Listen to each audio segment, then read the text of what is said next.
hamdan wa syukran lillah nahmaduhu wa nasta'inuhu wa nastaghfiruh wa na'udzu billahi min shururi anfusina wa min sayyiati a'malina man yahdihillahu fala mudilla lahu wa man yudlil fala hadiya lahu asyhadu an la ilaha illallah wa asyhadu anna muhammadar rasulullah Allahumma shalli ala sayyidina Muhammad wa ala ali sayyidina Muhammad amma ba'd. Yang terhormat Bapak Ibu Guru peserta diseminasi budaya positif, pertama-tama marilah kita panjatkan puja dan bersyukur kehadirat Allah Subhanahu wa taala, yang mana pada kesempatan kali ini kita semua masih bisa berkumpul, masih bisa bertatap muka dalam acara diseminasi budaya positif dalam rangka tugas CGP Angkatan 9. Mari rasa syukur kita syukuri dengan membaca hamdalah bersama-sama. Alhamdulillahirabbil alamin. Kedua kalinya sholawat serta salam tak lupa kita haturkan kepada junjungan kita Nabi Agung Nabi besar Muhammad sallallahu alaihi wasallam, Nabi yang telah membimbing kita, menuntun kita dari zaman jahiliyah menuju zaman Islamiyah seperti yang kita rasakan pada saat ini, dan semoga kita semua nanti mendapat syafaatnya di yaumul qiyamah. Amin ya rabbal alamin. Bapak Ibu Guru peserta diseminasi budaya positif, sebelumnya saya ucapkan banyak sekali terima kasih atas peluangan waktu Bapak Ibu Guru untuk menghadiri diseminasi saya. Langsung kemauan, pada hari ini saya akan melaksanakan diseminasi budaya positif oleh saya sendiri, Muhammad Khalil Marzuki, CGP Angkatan 9 dari SDN Purwo 5 Kabupaten Magetan.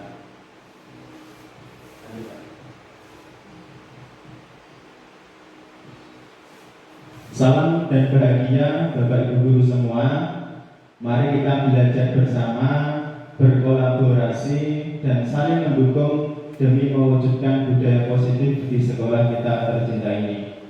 Bapak Ibu, perlu saya tekankan bahwasanya saya di sini bukan kok yang paling pintar atau yang paling ahli, tapi di sini saya hanya diseminasi. Diseminasi itu hanya menyampaikan apa yang saya dapatkan di pendidikan di program guru penggerak.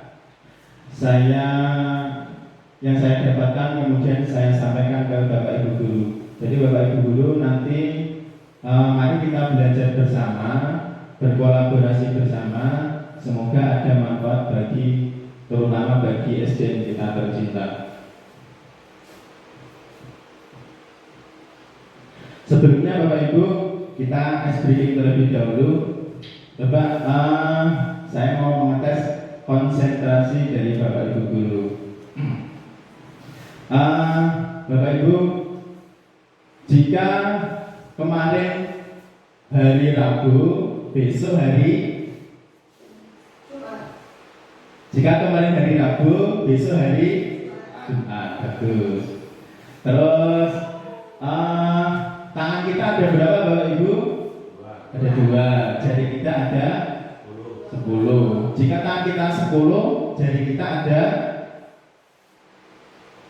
10. Jika tangan kita ada 10, jari kita ada berapa? 50. Ya, oke, terima kasih Bapak Ibu. Bisa kita mulai ya. Untuk capaian belajar pada siang hari ini, yaitu memahami konsep budaya positif yang ada di dalamnya. Terdapat konsep perubahan paradigma, stimulus respon, teori kontrol, 3 teori motivasi, perilaku manusia, motivasi internal dan eksternal, keyakinan kelas, hukuman dan penghargaan, 5 kebutuhan dasar manusia, 5 posisi kontrol guru dan segitiga restitusi. Yang kedua, menerapkan strategi disiplin positif yang memerdekakan murid untuk menciptakan ekosistem sekolah aman dan berpihak pada anak. Jadi Bapak Ibu ada 6 bab pada siang hari ini. Mari kita pelajari bersama-sama. Oke, ada pertanyaan formatif Bapak Ibu. Yang pertama, hukuman dapat mendisiplinkan anak. Bagaimana Bapak Ibu? Apakah setuju? Setuju. Oke. Yang kedua, pemberian hukuman dengan hal positif seperti membaca atau membersihkan halaman sekolah dapat meningkatkan disiplin anak. Bagaimana Bapak Ibu? Setuju. Oke, nomor 3, memberi penghargaan dapat meningkatkan motivasi belajar anak. Sangat setuju. Oke, ini jawaban awal kita ya. Nanti setelah kita mempelajari apakah jawabannya berubah atau sama, mari kita pelajari bersama-sama. Oke, sebelum masuk ke materi, kita terlebih dahulu memahami apa sih tujuan pendidikan itu. Menurut KHD tahu ya Bapak Ibu, Ki Hajar Dewantara, tujuan pendidikan adalah menuntun segala kodrat yang dimiliki anak agar ia mencapai keselamatan dan kebahagiaan setinggi-tingginya, baik sebagai manusia maupun sebagai anggota masyarakat. Oleh sebab itu, pendidik hanya dapat menuntun tumbuh dan kembangnya kodrat yang ada pada anak agar dapat memperbaiki lakunya hidup dan tumbuh kekuatan kodrat anak. Jadi Bapak Ibu, di situ ada kata-kata menuntun. Menurut Bapak Ibu, menuntun itu apa ya? Menuntun, membimbing. Ada yang lain? Mengarahkan. Oke, bagus ya. Menuntun, membimbing, mengarahkan, membersamai. Jadi Bapak Ibu, tugas kita sebagai pendidik, sebagai guru itu hanya menuntun, membersamai segala kodrat yang dimiliki anak. Kita pasti yakin bahwasanya anak-anak itu memiliki kodratnya masing-masing, memiliki kodrat atau kelebihannya masing-masing. Jadi Bapak Ibu pendidik, agar anak nanti mencapai keselamatan dan kebahagiaan setinggi-tingginya, baik sebagai manusia maupun sebagai anggota masyarakat. Ki Hajar Dewantara juga mengibaratkan pendidik itu seperti petani Bapak Ibu. Pendidik itu seperti petani, terus benihnya itu anak didik kita, dan lahan pertanian itu sekolah kita. Jadi apa Bapak Ibu? Sebagai seorang petani, kita hanya bisa merawat benih padi tersebut, sama halnya dengan anak didik kita. Kita hanya bisa membersamai, menuntun agar anak-anak nanti mencapai kebahagiaan setinggi-tingginya. Oke, materi kita Bapak Ibu, budaya positif. Budaya positif di sekolah adalah nilai dan kebiasaan di sekolah yang berpihak pada murid, agar mereka dapat berkembang menjadi pribadi yang kritis, penuh hormat dan bertanggung jawab sesuai dengan profil pelajar Pancasila. Dalam rangka tujuan pendidikan, dalam rangka mencapai tujuan pendidikan, salah satunya yaitu dengan menerapkan atau menciptakan budaya positif di sekolah, agar anak-anak nanti menjadi pribadi yang kritis, penuh hormat dan bertanggung jawab sesuai dengan profil pelajar Pancasila. Profil pelajar Pancasila ada berapa Bapak Ibu? Ada 6. 1. Beriman, bertakwa kepada Tuhan Yang Maha Esa dan berakhlak mulia. Kedua, berkebinekaan global. Yang ketiga, mandiri. Yang keempat, gotong royong. Kelima, bernalar kritis. Yang keenam, kreatif. Oke, bagus. Selanjutnya ini Bapak Ibu ada 6 konsep utama budaya positif. Yang pertama yaitu perubahan paradigma belajar, disiplin positif dan nilai-nilai kebajikan universal. Yang kedua, teori motivasi, hukuman dan penghargaan. Yang ketiga, keyakinan kelas. Yang keempat, kebutuhan dasar. Yang kelima, 5 posisi kontrol guru. Dan yang keenam, segitiga restitusi. Jadi ini Bapak Ibu yang saya dapatkan di CGP. Ini modul 1.4, ada banyak sekali materinya. Jadi nanti saya hanya menyampaikan poin-poin pentingnya saja, poin-poin besarnya saja. Untuk lebih lanjut nanti kita bisa berkolaborasi bersama-sama. Yang pertama Bapak Ibu, perubahan paradigma belajar, disiplin positif dan nilai-nilai kebajikan universal.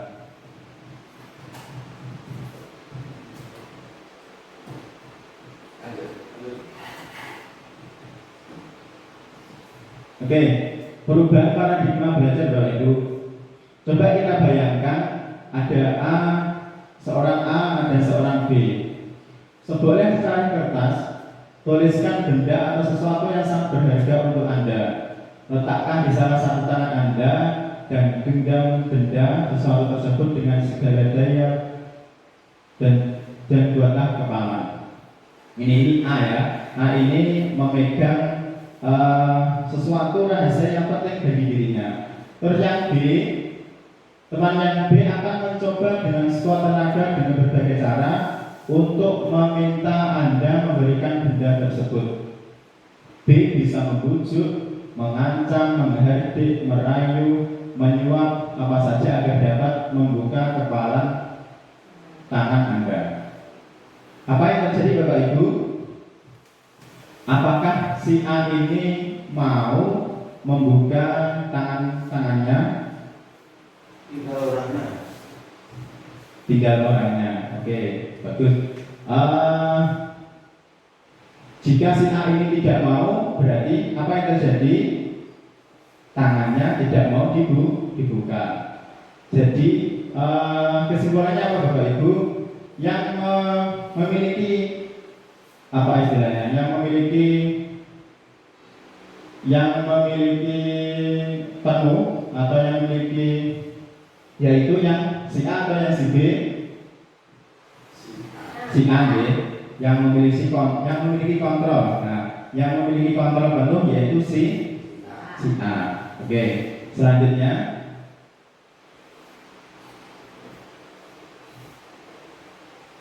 nah, ini Bapak Ibu teori kontrol tadi. Coba kita baca. Kita mencoba mengubah orang agar berpandangan sama dengan kita. Itu pandangan kita. Akan tetapi yang seharusnya yaitu kita berusaha memahami pandangan orang lain tentang dunia. Yang kedua, perilaku buruk terlihat sebagai suatu kesalahan. Ini kalau kita memandang seperti itu. Akan tetapi semua perilaku itu memiliki tujuan, walaupun itu kelihatannya perilaku buruk. Yang ketiga, orang lain bisa mengontrol saya, padahal hanya Anda sendiri yang bisa mengontrol diri Anda. Yang kelima, pemaksaan ada. Yang keempat, saya bisa mengontrol orang lain, seperti mengontrol anak didik kita. Akan tetapi yang sebenarnya Anda itu tidak bisa mengontrol orang lain. Yang kelima, pemaksaan ada pada saat bujukan gagal. Seharusnya kolaborasi dan konsensus menciptakan pilihan-pilihan baru. Dan terakhir, model berpikir menang atau kalah. Seharusnya yaitu model berpikir menang-menang.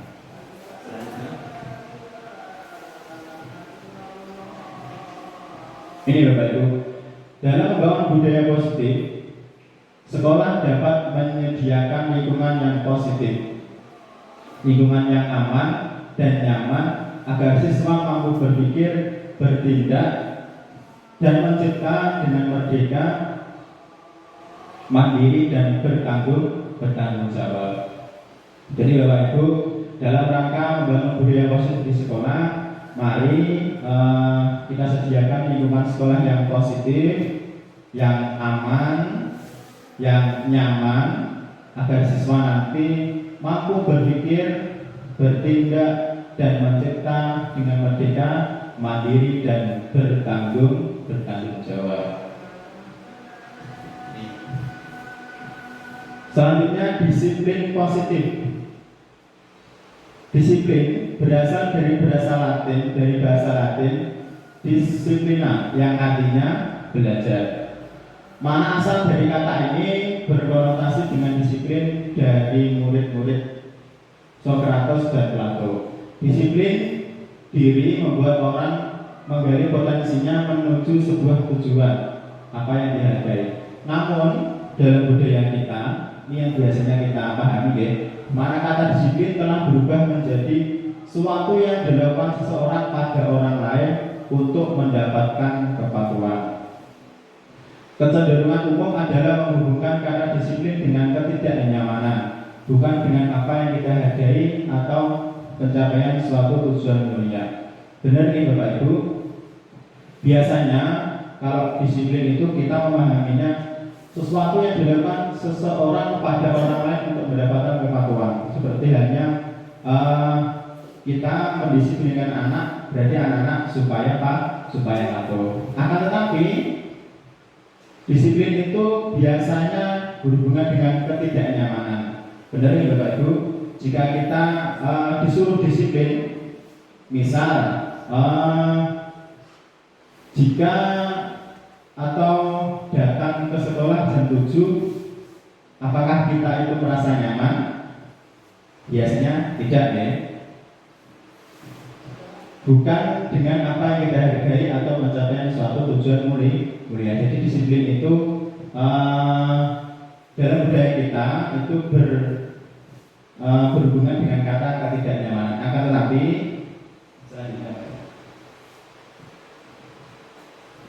Akan tetapi seharusnya Bapak Ibu, disiplin adalah kemampuan memerintah diri sendiri dalam mengontrol dan menguasai diri untuk memilih tindakan yang mengacu pada nilai-nilai yang kita hargai dengan penuh tanggung jawab tanpa terperintah orang lain. Seharusnya Bapak Ibu, disiplin itu bagaimana kita memerintah diri kita sendiri supaya atau untuk memilih tindakan yang mengacu pada nilai-nilai yang kita hargai dengan penuh tanggung jawab. Misalnya kita memakai helm di saat perjalanan. Sebenarnya kalau kita memakai helm kan tidak nyaman. Itu pada disiplin. Akan tetapi mari kita rubah motivasi dari luar itu dengan motivasi dari dalam, yaitu jika kita memakai helm, maka apa yang kita dapatkan Bapak Ibu? Keselamatan. Oke. Nilai-nilai yang kita hargai adalah nilai kebajikan, yaitu sifat positif manusia yang merupakan tujuan mulia yang ingin dicapai setiap individu, yaitu nilai-nilai dalam profil pelajar Pancasila. Nilai kebajikan universal. Nilai-nilai kebajikan adalah sifat-sifat positif manusia yang merupakan tujuan mulia yang ingin dicapai setiap individu. Nilai-nilai tersebut bersifat universal dan lintas bahasa, suku bangsa, agama maupun latar belakang. Jadi Bapak Ibu, setiap perilaku atau perbuatan memiliki suatu tujuan.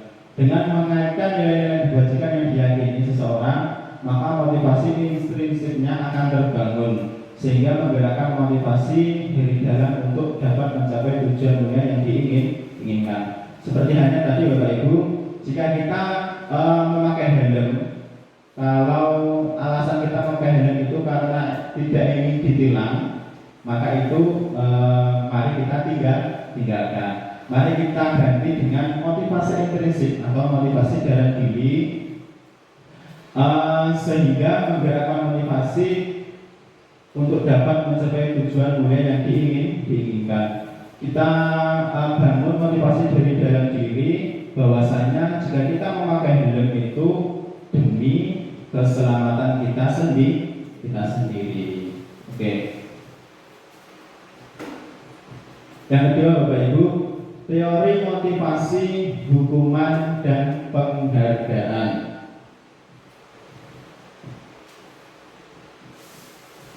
Ini Bapak Ibu, ada dua motivasi ya. Yang pertama motivasi eksternal, yaitu motivasi dari luar. Dan yang kedua motivasi internal, jadi dari dalam. Contohnya motivasi eksternal, yang pertama, satu, biasanya untuk menghindari ketidaknyamanan atau hukuman. Nih, ya, apa yang akan terjadi apabila saya tidak melakukannya? Apa yang akan terjadi apabila saya tidak melakukannya? Contohnya tadi, jika kita tidak memakai helm karena takut ditilang oleh Pak Polisi, berarti itu masih motivasi dari luar. Selanjutnya, ini masih sama motivasi eksternal, untuk mendapatkan imbalan dari orang lain.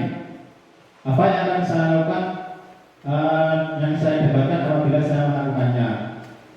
Contohnya, misal kita setiap hari datang jam 7 atau jam 7 kurang. Jika kita datang itu jam 7 kurang atau jam 7 itu karena misal ingin dipuji oleh Bapak Kepala Sekolah atau ingin mendapat penghargaan, itu berarti kita masih motivasinya dari motivasi eksternal.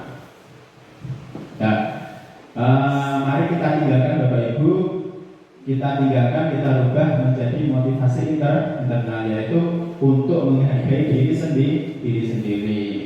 Seperti hanya tadi kita memakai helm karena kita menghargai nilai-nilai keselamatan. Kita mengerjakan tugas, mengerjakan penilaian atau datang tepat waktu karena ingin menghargai disiplin pada diri sendiri. Saya akan menjadi orang yang selanjutnya, merdeka Bapak Ibu. Merdeka itu artinya tidak hanya terlepas dari perintah, akan tetapi juga cakap buat pemerintah diri sendiri. Jadi yang namanya merdeka itu bukan kok lepas dan bebas, akan tetapi merdeka itu juga cakap untuk memerintah diri kita sendiri.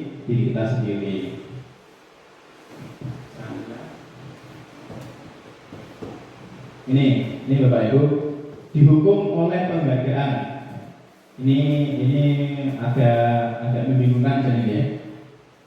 Masa penghargaan itu bisa menghukum? Nah, baik, mari kita pelajari bersama bahwa penghargaan itu berlaku sama dengan hukuman. Dalam arti meminta atau membutuhkan seseorang melakukan sesuatu untuk memenuhi suatu tujuan tertentu dari orang yang meminta atau membujuk. Dorongannya eksternal dan akan ada faktor ketergantungan. Beberapa dampak dari pemberian penghargaan. Ini, jadi hukuman dan penghargaan itu sama-sama motivasinya dari luar. Benar ya Bapak Ibu? Contohnya anak-anak, ayo anak-anak, jika kamu nanti nilainya bagus akan mendapatkan ring 1 dan mendapatkan piala misalnya. Itu pun sebuah penghargaan, akan tapi itu juga motivasi dari luar, tidak motivasi dari dalam diri anak sendiri. Contohnya begini Bapak Ibu, ada dua anak, misal si A dan si B.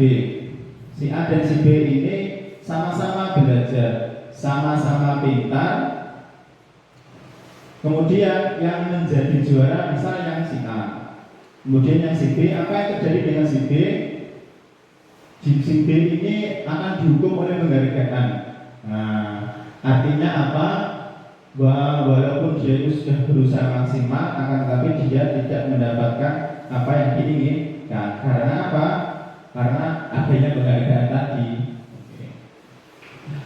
Pengaruh jangka pendek dan jangka panjang.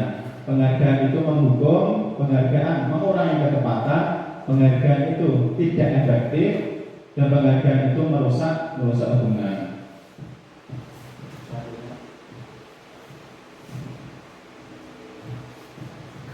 Nah, penghargaan mari kita ganti dengan memberi apresiasi atau pengakuan.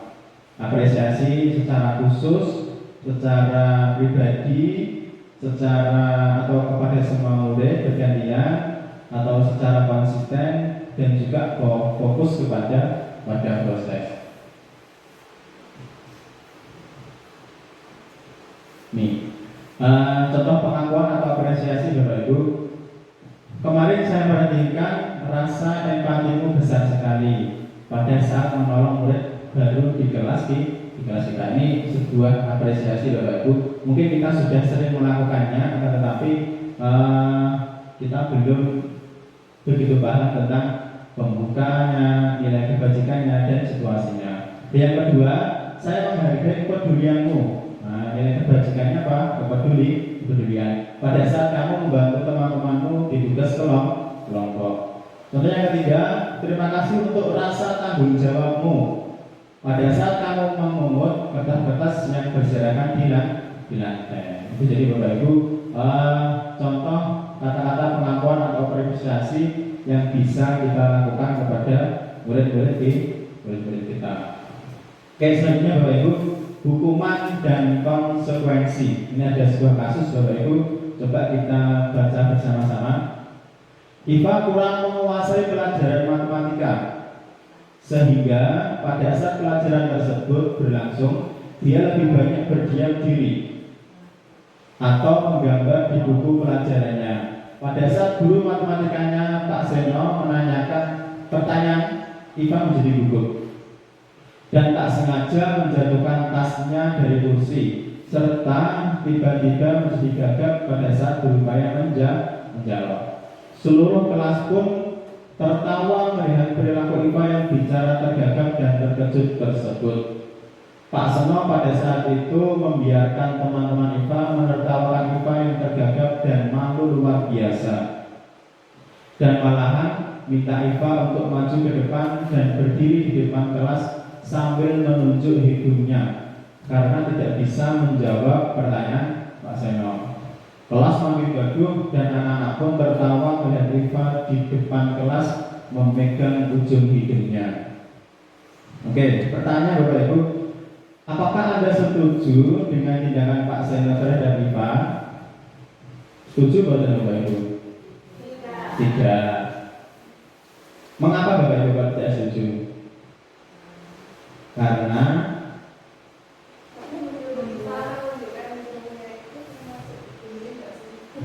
Karena mungkin bisa menjatuhkan mental si Iva. Terus yang kedua, menurut Anda tindakan Pak Seno terhadap Iva itu merupakan sebuah hukuman atau konsekuensi, Bapak Ibu? Hukuman. Oke. Coba nanti kita pelajari setelahnya. Selanjutnya, nah, ini Bapak Ibu, coba kita kerjakan bersama-sama. Mencatat 100 kali di dalam buku kalimat, saya tidak akan terlambat lagi karena terlambat ke sekolah. Hukuman atau konsekuensi? Hukuman. Lari mengelilingi lapangan basket 2 kali karena terlambat hadir di sekolah. Hukuman atau konsekuensi Bapak Ibu? Hukuman. 3. Murid diminta untuk push up 15 kali karena tidak menggunakan masker ke sekolah. Hukuman. 4. Menggantikan kertas tugas teman yang telah dicoret-coret. Konsekuensi. Yang kelima, membersihkan tumpahan air di meja tulis karena tersenggol pada saat belajar. Konsekuensi. Nomor 6, murid disuruh untuk mengenakan sepatu seharian di sekolah karena tidak mengenakan sepatu hitam. Ini tidak mengenakan sepatu maksudnya. Hukuman atau konsekuensi? Hukuman.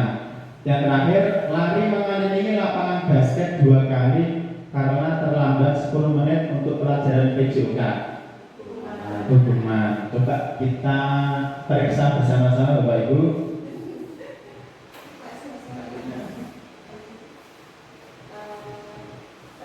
Nah ini oke, bagus Bapak Ibu. Hampir benar semua ya.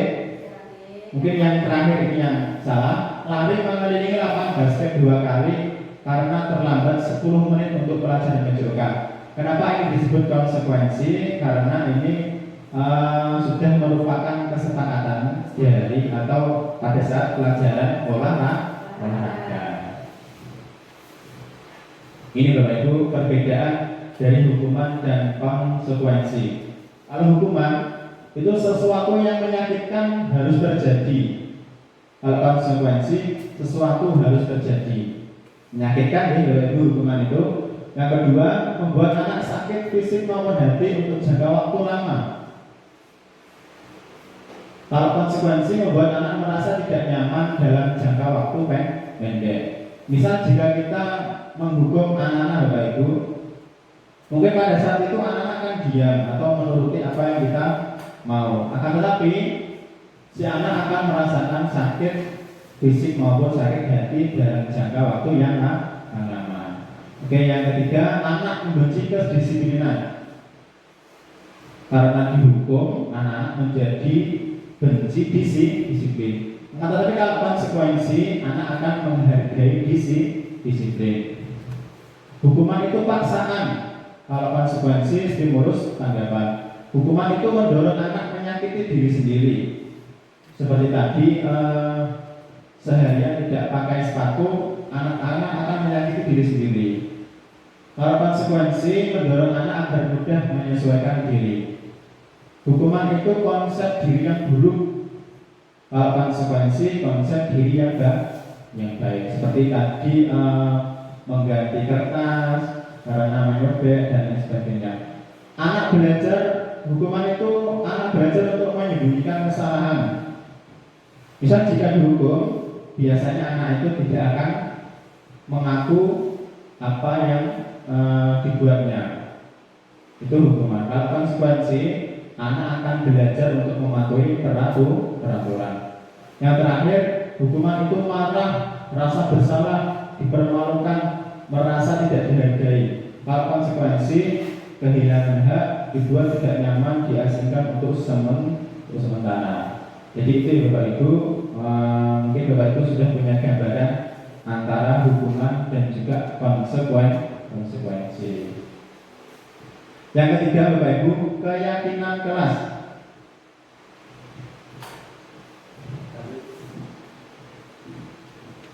Keyakinan kelas merupakan sebuah nilai-nilai kebajikan universal yang telah disepakati secara tersirat dan tersurat, lepas dari adanya latar belakang suku, negara, bahasa maupun juga agama. Keyakinan di kelas dibuat secara bersama-sama dengan seluruh siswa yang mempunyai nilai-nilai kebajikan yang dapat dipercaya. Mungkin Bapak Ibu sudah pernah ada yang membuat kesepakatan kelas ya. Akan tetapi ini ada lagi yaitu keyakinan kelas. Apa itu keyakinan kelas? Yaitu sebuah nilai-nilai kebajikan universal. Jadi kesepakatan kelas tadi dikerucutkan lagi menjadi sebuah kata-kata nilai kebajikan universal. Bedanya apa? Coba nanti kita pelajari bersama-sama. Mengapa tidak peraturan saja? Kenapa kok harus keyakinan kelas? Mengapa kita memiliki peraturan harus menggunakan helm bila mengendarai kendaraan roda 2? Mengapa Bapak Ibu? Mengapa kita harus memakai helm Bapak Ibu?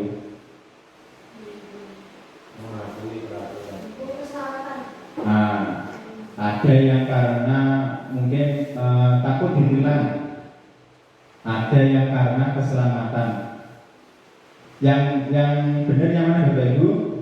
Karena keselamatan. Oke. Mengapa kita memiliki peraturan 3M? Menggunakan masker, mencuci tangan, dan menjaga jarak 1,5 meter. Kenapa Bapak Ibu? Sama ya, karena kesehatan. Yang ketiga, mengapa kita memiliki peraturan harus datang tepat waktu pada saat mengikuti pelatihan? Karena ingin menghargai nilai-nilai disiplin dalam diri kita. Untuk mendukung motivasi intrinsik, motivasi dari dalam, mari kembali ke nilai-nilai keyakinan yang lebih menggerakkan seseorang dibandingkan mengikuti serangkaian peraturan-peraturan. Ini memang sulit Bapak Ibu, tapi mari kita mencoba untuk melaksanakannya. Untuk peraturan kelas Bapak Ibu ini paling kecil ya. Di luarnya ada keyakinan kelas, lebih lebar lagi lingkungan yang positif, dan yang paling besar yaitu terciptanya budaya positif.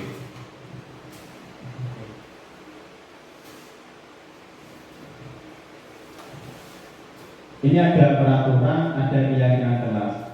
Kalau peraturan selalu kembalikan buku ke tempatnya, keyakinan kelasnya apa Bapak Ibu? Selalu kembalikan buku ke tempatnya. Keyakinan kelasnya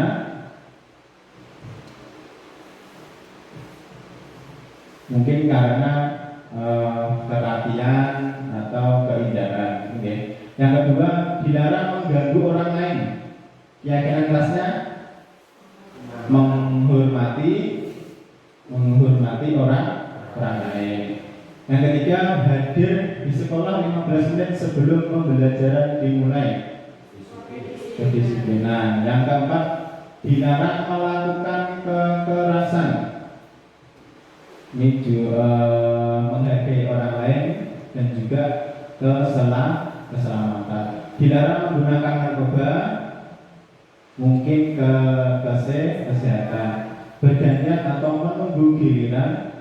Ini sama ya, menghargai orang lain, menggunakan masker, kesehatan, jangan berlari di kelas atau koridor, keselamatan. Coba kita cek bersama-sama.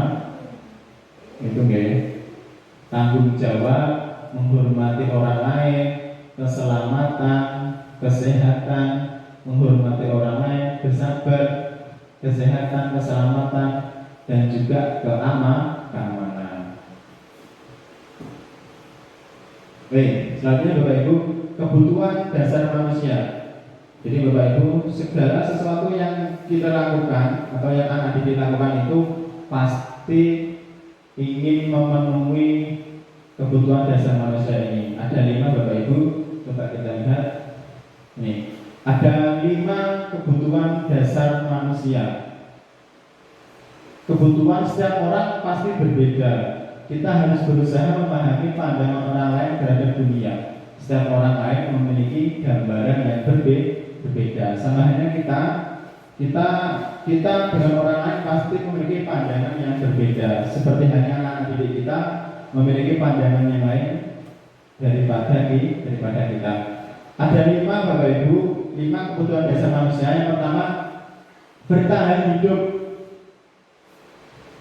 Yang kedua, kasih sayang dan rasa diterima. Yang ketiga, penguasaan. Yang keempat, kesenangan. Dan yang kelima, kebebasan. Apa ini? Coba selanjutnya. Ini ada kasus terlebih dahulu. Ibu Dina adalah guru kelas 5 di SD Juran Bantul. Ibu Dina sedang bingung menghadapi perilaku salah satu muridnya yang bernama Agus. Beberapa anak telah datang mengadu bahwasanya mereka kesal dengan Nurah Agus yang selalu meminta bekal makanan mereka dengan paksa. Jika Anda menghadapi situasi seperti Ibu Dina, apa yang akan Anda lakukan? Menurut Anda, apa alasan Agus melakukan hal itu? Bagaimana Bapak Ibu? Coba. Misal ada murid kita ini selalu meminta makanan temannya, apa yang akan kita lakukan? menasihatinya. Ada yang mencari tahu alasannya terlebih dahulu. Oke, bagus. Yang paling benar kita harus mencari tahu dulu alasannya. Selanjutnya, nah ini Bapak Ibu, dalam konteks penerapan budaya positif, Ibu Dina sebaiknya mencari tahu alasan Agus. Nah, benar gak? Kenapa Agus melakukan tindakan tersebut? Agar mengetahui kebutuhan mana yang sedang ingin dipenuhi Agus. Mungkin Agus itu lapar dan orang tuanya tidak membawakan bekal makanan. Berarti si Agus ini mencoba memenuhi kebutuhan apa? Survival, atau kelangsungan hidup. Yang kedua, dia merasa hebat. Agus ini meminta temannya karena dia ini merasa hebat karena temannya menjadi takut. Jadi si Agus ini ingin memenuhi kebutuhan penguasa. Dia ingin menjadi penguasa. Yang ketiga, si Agus ini meminta makanan ke teman-temannya agar teman-temannya memperhatikan si Agus. Berarti si Agus ini ingin mencari apa Bapak Ibu? Kasih sayang. Mungkin di rumah dia kurang yang namanya kasih sayang. Yang keempat, Agus merasa bosan karena orang tuanya selalu membawakan bekal yang sama. Bendino yang di tiap hari yang dibawa itu saja. Si Agus ini ingin bebas, ingin mencari bekal yang berbeda. Jadi si Agus ini ingin memenuhi kebutuhan hidup kebebasan. Yang kelima, Agus hanya iseng karena melihat wajah teman sekelasnya yang sedih atau memelas. Jadi dia ini hanya iseng. Si Agus ini ingin memenuhi kebutuhan hidup, kesenangan. Jadi itu Bapak Ibu ya. Jika ada mungkin anak didik kita yang berbuat seperti itu atau contoh yang lain, mari kita terlebih dahulu mencari tahu alasan Agus, mencari tahu alasan anak didik kita kenapa melakukan hal tersebut. Yang kelima Bapak Ibu, 5 posisi kontrol guru. Ada 5 posisi kontrol guru. Yang pertama yaitu sebagai penghukum. Yang kedua sebagai pembuat merasa bersalah. Yang ketiga sebagai teman. Yang keempat sebagai guru sebagai pemantau. Dan yang kelima guru sebagai manajer. Apa perbedaannya? Mari kita pelajari bersama-sama. Ada identitas gagal, ada identitas berhasil. Kelihatannya mana yang sering kita lakukan Bapak Ibu? Apakah penghukum? Apakah membuat orang merasa bersalah? Apakah guru sebagai teman? Apakah guru sebagai memantau atau guru sebagai manajer? Kalau guru sebagai penghukum, biasanya guru itu akan menghardik, menunjuk-nunjuk, menyakiti dan juga menyindir. Guru berkata, kalau kamu tidak melukai, awas ya, rasakan. Hasilnya apa Bapak Ibu? Apakah si anak akan mematuhi? Kemungkinan tidak ya. Anak-anak akan memberontak dan malah berbohong. Murid berkata, biarkan saja, nanti juga marah-marah lagi. Apakah anak akan jerah? Kemungkinan tidak. Akan diulangi lagi, mengulangi kesalahan. Terus guru sebagai pembuat orang merasa bersalah. Guru berceramah dan mengatakan seharusnya ibu kecewa. Kamu sudah tahu. Ibu lelah sekali mengatakannya. Ibu stres. Hasilnya apa? Anak-anak akan menyembunyikan, menyangkal dan juga berbohong. Murid berkata, maafkan saya Bu. Anak merasa rendah diri. Yang ketiga, guru sebagai teman membuatkan alasan-alasan untuk dirinya. Biasanya guru berkata, ayolah melakukan demi Ibu. Masa kamu tidak mau? Ingat, tidak ibu pernah bantu. Nah, ibu kan pernah bantu kamu, mari ayo kita ayo kamu bantu ibu. Hasilnya apa Bapak Ibu? Anak-anak akan merasa ketergantungan. Anak-anak berkata, saya pikir Bapak Ibu teman saya ternyata begitu. Hasilnya apa? Lemah, tidak mandiri, dan ketergantungan. Selanjutnya, guru sebagai pemantau, menghitung dan mengukur. Apa peraturannya? Hasilnya menyesuaikan diri bila diawasi. Ini ketergantungan ya. Murid berkata, berapa banyak bintang yang saya harus peroleh, berapa halaman yang harus saya tulis. Hasilnya apa Bapak Ibu? Menitik beratkan pada sanksi atau hadiah atau penghargaan untuk dirinya. Nah, yang terakhir ini yang paling bagus Bapak Ibu, yaitu sebagai manajer, yaitu mengajukan pertanyaan. Contohnya, apa yang kita yakini, apa yang bisa kamu kerjakan untuk memperbaiki masalah ini? Anak-anak berkata, bagaimana caranya saya bisa memperbaiki keadaan? Hasilnya, anak-anak akan mengevaluasi diri bagaimana cara memperbaiki di lebih jelasnya. Mari kita lihat contohnya. Oh, ini masih kata-katanya. Ini kata-katanya tadi di Bapak Ibu, saya kecewa sekali dengan kamu. Itu membuat orang merasa bersalah. Kamu tidak pernah benar melakukannya. Itu sebagai guru, sebagai penghukum. Ayolah lakukan diri Bapak Ibu. Itu guru sebagai teman. Apakah kamu mau mendapatkan stiker bintang hari ini? Pemantau, guru sebagai pemantau. Bagaimana kamu bisa menyelesaikan masalah ini? Sebagai manajer. Kamu selalu yang paling terakhir. Ini sebagai penghukum.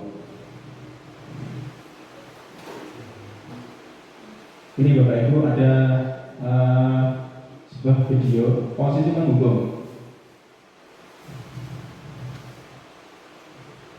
Suaranya.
Posisi penghukum biasanya berbicara dengan nada tinggi, menghardik, menunjuk-nunjuk, menyakiti, dan menyindir.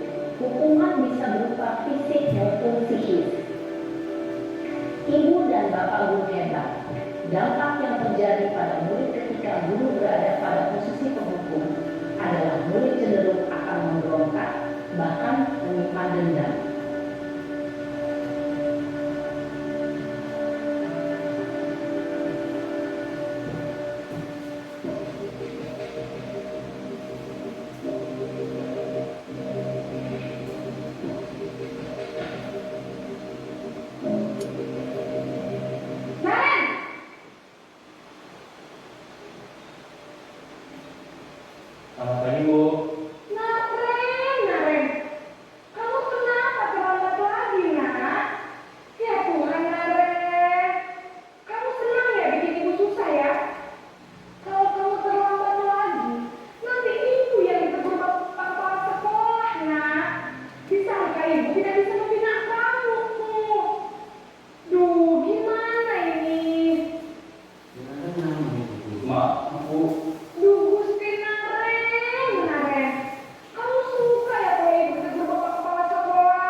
Namun kata-kata yang diutarakan membuat murid merasa menjadi orang yang gagal, memandang buruk dirinya sendiri, merasa tidak berharga, dan tidak sanggup membahagiakan orang lain.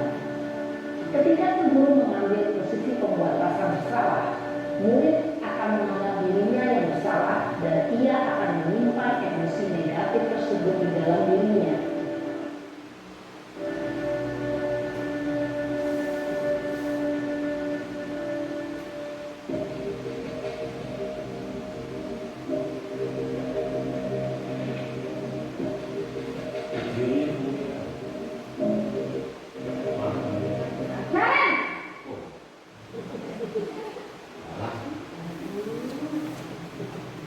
Selamat pagi Bu. Wah, sudah jam berapa ini? Nah, terlambat lagi ya saya. Iya Bu, habis ibu saya lupa bawa saya Bu.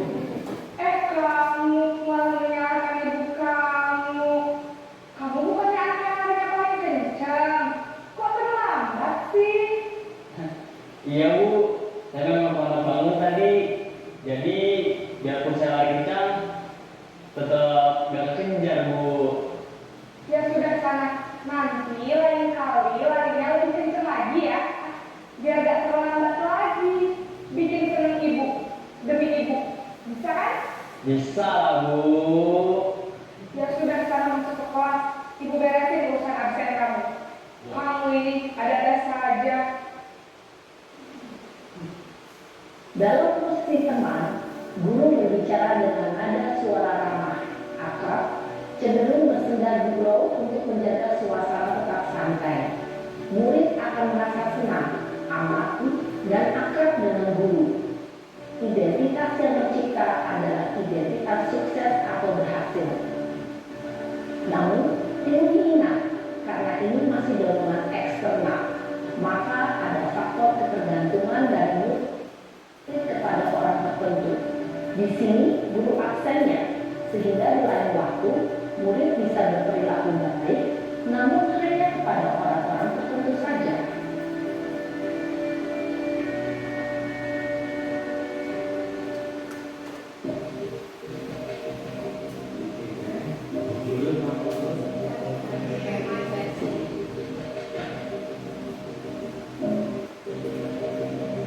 Naren!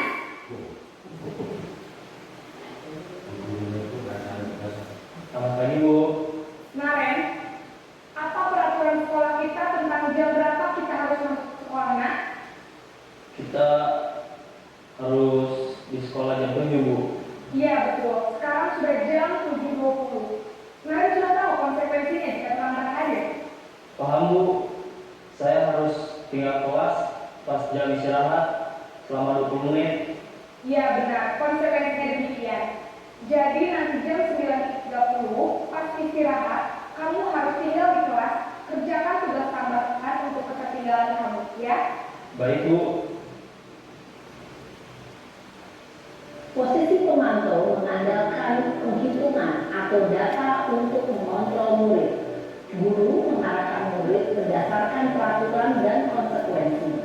Seorang pemantau menunjukkan bahasa tubuh dan ekspresi wajah yang datar dan cenderung formal.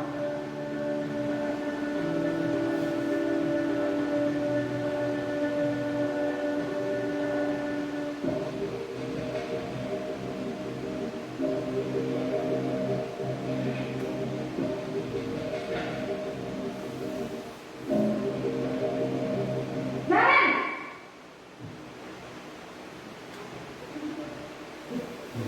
Selamat pagi Bu. Selamat pagi, Naren. Maaf Bu, saya terlambat. Iya, sekolah masuknya jam 7, sekarang sudah jam 7.20. Jadi sekarang bagaimana ya, Naren? Maaf Bu, saya lupa setel alarm saya semalam. Baiklah, menurut kamu, keyakinan sekolah yang mana yang perlu kamu tingkatkan? Menghargai diri sendiri dan orang lain mungkin ya Bu. Setuju. Jadi, apakah Naren meyakini prinsip saling menghormati tersebut? Iya Bu, saya meyakininya. Apakah Naren bersedia memperbaiki masalah keterlambatan ini? Bersedia Bu. Bagaimana kamu akan memperbaiki masalah keterlambatan ini? Saya akan coba untuk tidak lupa menyetel alarm saya, Bu. Baik, kalau kalian suka menyetel alarm di rumah, ada orang yang kira-kira bisa bantu mengingatkan tidak? Ada, Bu. Kakak saya, Kak Emma. Ada lagi selain KM? Selain Kak Emma, ada ibu saya. Baik, jadi yang mengingatkan Naren adalah Kak Emma dan ibu kamu ya. Kira-kira akan mulai setelah kami kapan nih, Naren? Setelah pulang sekolah, akan segera saya lakukan. Baik, jadi Naren akan setel alarm untuk bangun besok pagi dan akan diingatkan oleh kakak dan ibu dan Naren ya. Ada lagi yang mungkin perlu dilakukan Naren agar tidak terlambat bangun lagi? Tidak ada, Bu. Baik Naren, terima kasih untuk kerjasama kamu. Sekarang kamu perlu kembali ke kelas untuk belajar. Baik, Bu.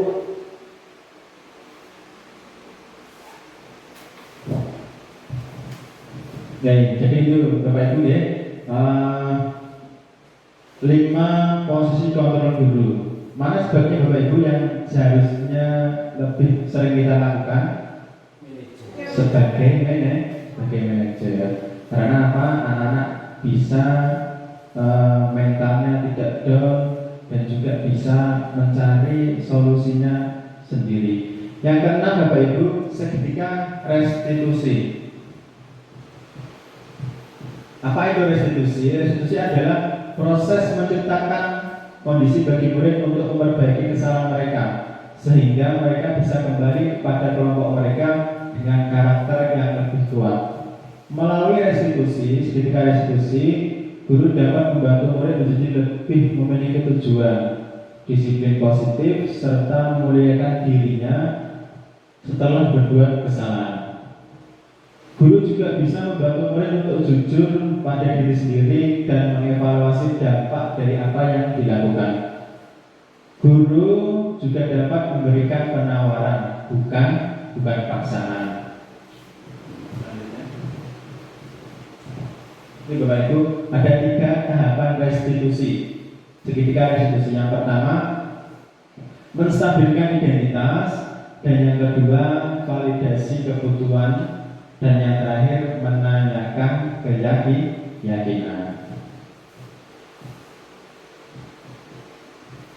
Ini yang pertama, menstabilkan identitas.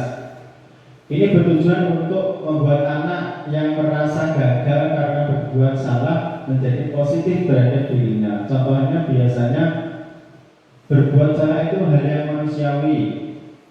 Tidak ada manusia yang sempurna. Nah, Bapak Ibu dulu juga pernah berbuat seperti itu. Kita pasti bisa menyelesaikan permasalahan ini. Bapak Ibu tidak tertarik untuk mencari tahu siapa yang benar, siapa yang salah. Bapak Ibu lebih tertarik untuk menyelesaikan masalah. Kalau kamu menyalahkan dirimu sendiri terus-menerus, apakah kamu bersikap baik pada dirimu sendiri? Ini namanya menstabilkan identitas agar si anak tadi tidak berpikir negatif kepada dirinya, akan tetapi berpikir positif terhadap dirinya.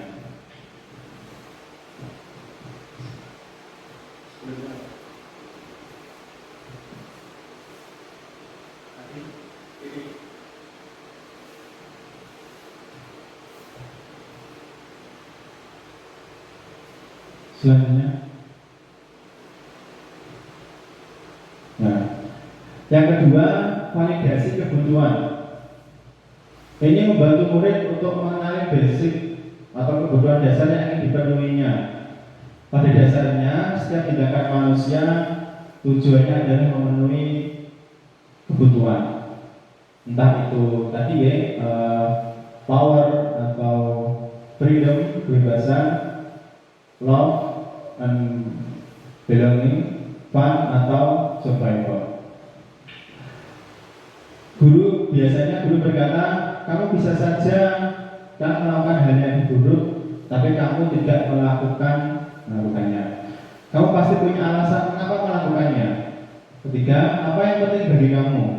Yang keempat, kamu boleh tetap berusaha menjaga sikap itu, tapi tambahkan sikap yang lain yang baru.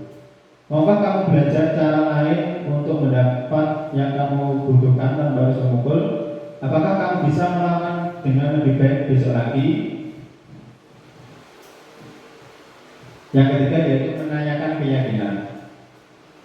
Ini supaya anak melihat kesalahannya kemudian dihubungkan dengan norma sosial dan nilai-nilai yang mendasari manusia berinteraksi dengan orang lain. Biasanya guru berkata, apa nilai yang kita percaya di kelas atau sekolah kita, nilai-nilai universal apa yang telah kita sepakati, kelas yang ideal itu seperti apa sih? Kamu ingin jadi anak seperti apa? Apa yang kamu rasakan ketika kamu melakukan itu? Kamu menjadi orang yang seperti apa? Selanjutnya,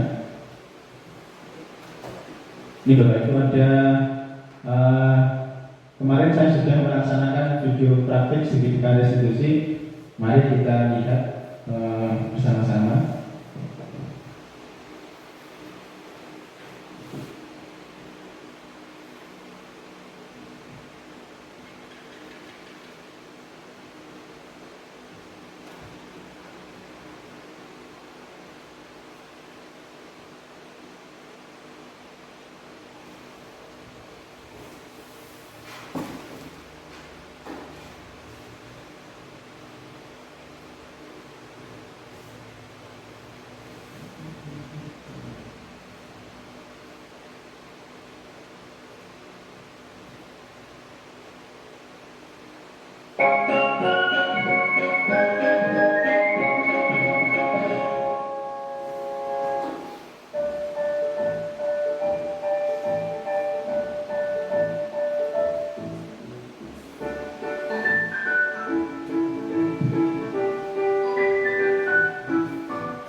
Jadi ini Bapak Ibu, salah satu tugas saya di TDP yaitu membuat skenario video praktik restitusi.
Oke, jadi Bu,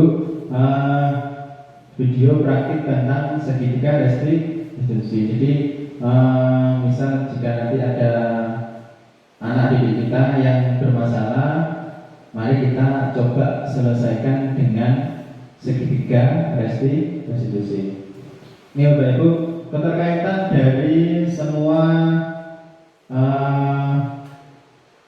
subbab yang kita pelajari bersama tadi, ada makna disiplin, teori motivasi, 5 posisi kontrol, kebutuhan dasar manusia, segitiga restitusi, semuanya mengarah ke satu, yaitu untuk menghargai diri sendiri, untuk menumbuhkan nilai-nilai kebijakan universal dari dalam diri, kemudian untuk menghargai keyakinan keras.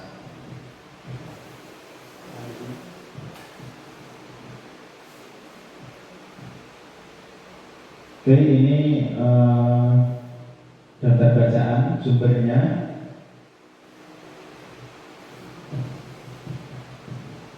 Oke, terima kasih. Alhamdulillah Bapak Ibu, dari diseminasi pada siang hari ini sudah alhamdulillah selesai. Sekali lagi saya ucapkan terima kasih yang sebaik-baiknya pada Bapak Ibu yang mau meluangkan waktunya untuk mengikuti diseminasi. Semoga bermanfaat bagi kita semua. Mungkin sebelum saya tutup ada pertanyaan Bapak Ibu. Oke, terima kasih. Tidak ada. Mari kita tutup acara pada siang hari ini dengan membaca hamdalah bersama-sama. Alhamdulillahirabbil alamin. Sekian dari saya, kurang lebihnya mohon maaf. Akhiran, assalamualaikum warahmatullahi wabarakatuh.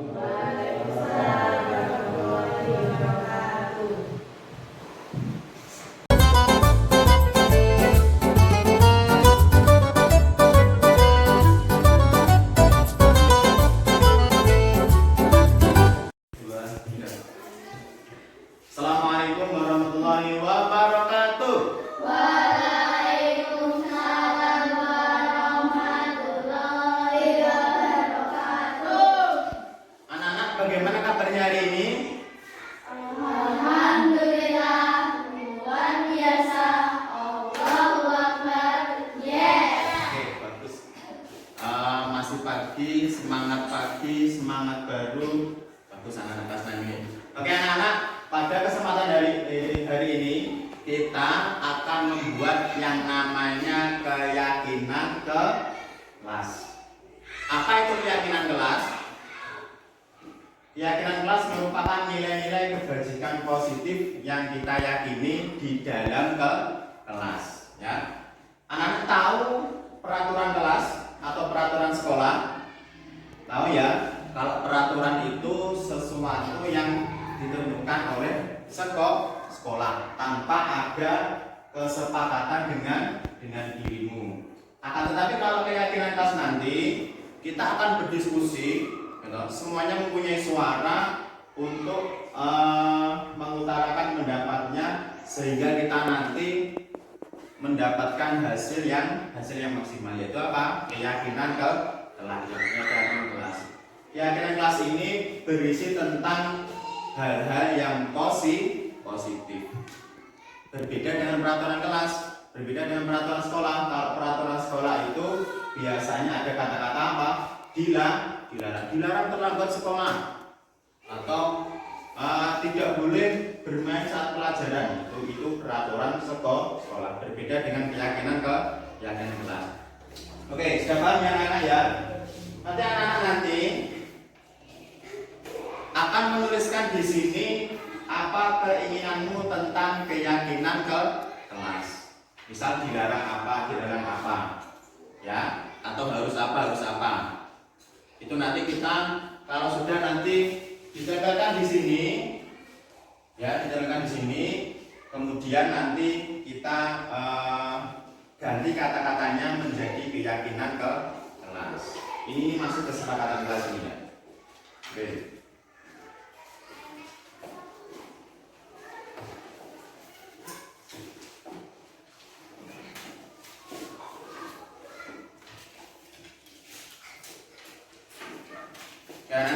terbalik ya, biar nanti bisa ditempel.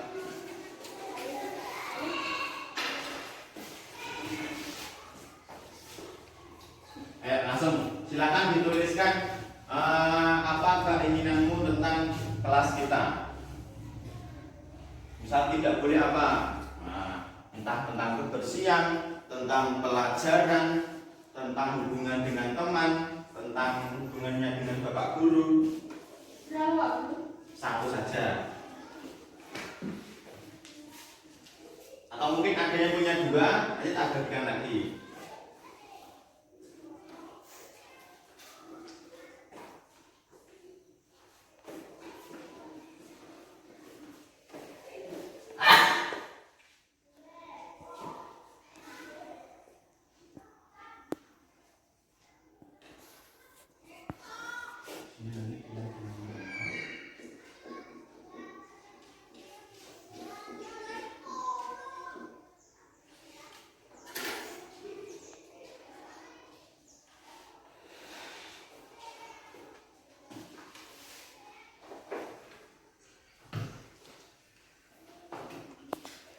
Kalau sudah boleh ditempelkan di sini. Ya, maju, anak-anak silakan maju ditempelkan di sini. Oke, bagus. Oke ya, yang lain silahkan.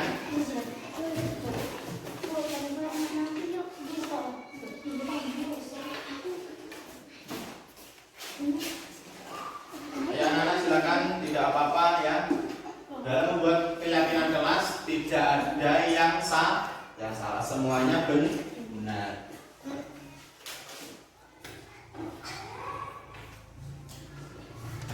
Bagus ini. Yuk yang perempuan.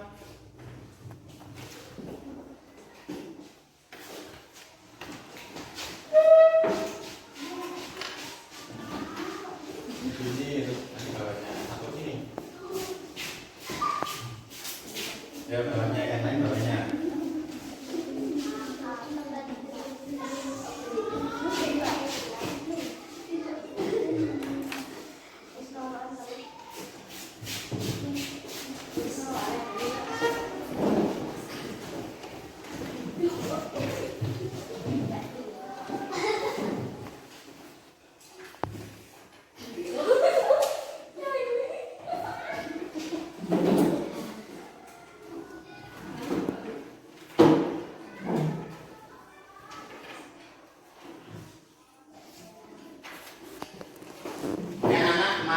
Kita berdiskusi bersama-sama untuk apa? Menentukan keyakinan kelas. Oke. Ini ada kata-kata tidak boleh memanggil nama orang tua. Nah, ini tentang apa ini berarti anak-anak? Menghormati teman, bagus. Atau menghormati orang lain. Ini satu, ya. Menghormati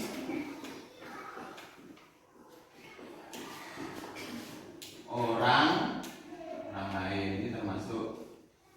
Nah, yang kedua, tidak boleh berisik saat jam pelajaran.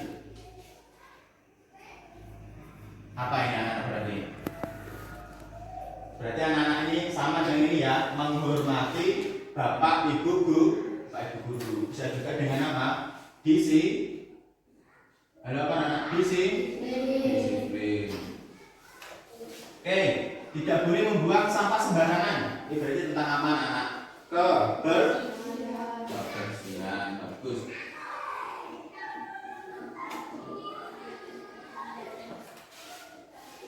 Tidak boleh membuli teman. Nah, tidak boleh membeda-bedakan. Oke, ini sama tadi ya. Tidak menghormati orang lain. Tidak boleh membuli, sama ya. Tidak boleh berbicara sendiri ketika jam pelajaran dimulai. Tidak boleh membuli teman. Ini bagus. Ini ya sama ya. Yang keempat, tidak boleh keluar kelas saat pelajaran. Oke, ini namanya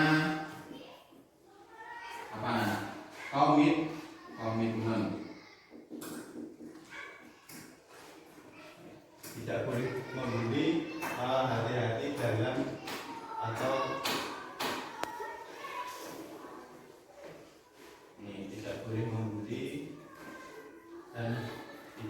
berlari-larian dalam kelas ini namanya apa ini?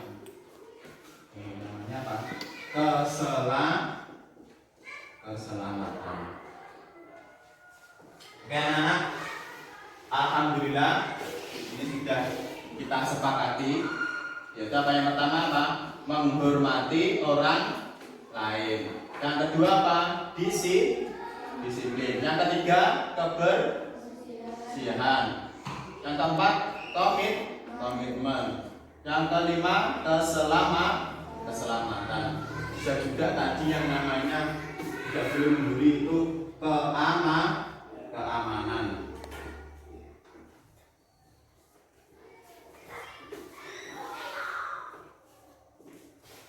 Oke anak-anak, sudah jadi ya keyakinan kelas kita.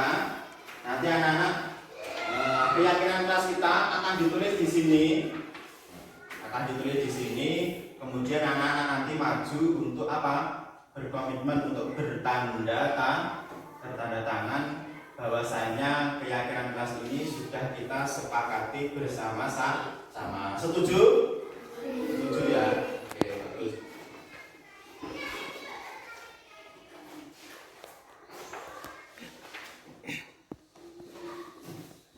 Keyakinan kelas.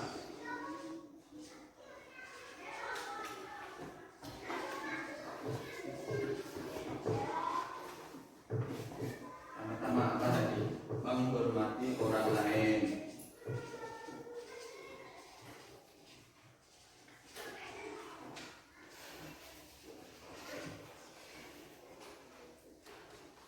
Yang kedua disiplin. Yang ketiga kebersihan. Yang keempat komitmen.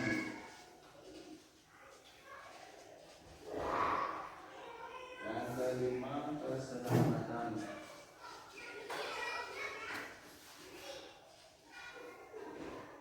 Yang keenam keamanan.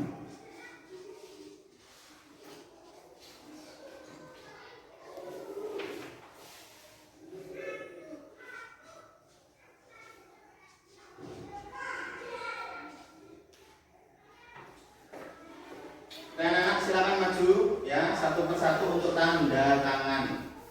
Nih, siapa dulu ya? Hendy, maju ya. Nih, tanda tangan di bawah sini. Sini. Kasih nama ya bawahnya ya, Hendy gitu. Ayo lanjut, Alan. Ini sampingnya.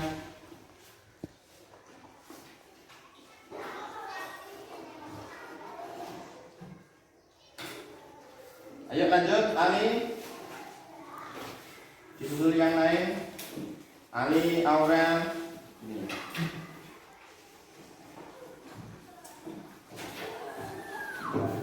Kasih nama terangnya. Ali. Oke, bagus. Ayo Aurel sini.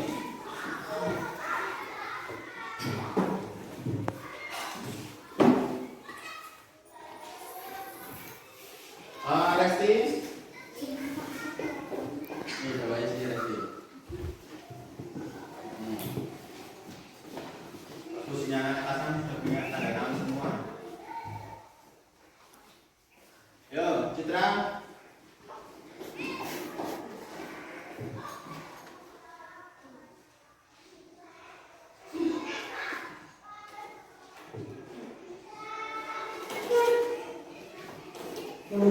Danisa.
Oke, alhamdulillah anak-anak, keyakinan kelas kita sudah jadi, sudah kita tanda tangani bersama. Berarti apa anak-anak? Harus kita laksanakan dengan seksama, dengan sepenuh hati, supaya apa anak-anak? Terciptanya lingkungan belajar yang aman, terciptanya lingkungan belajar yang nyaman. Oke anak-anak, terima kasih atas waktunya. Akhiran, wassalamualaikum warahmatullahi wabarakatuh. Waalaikumsalam.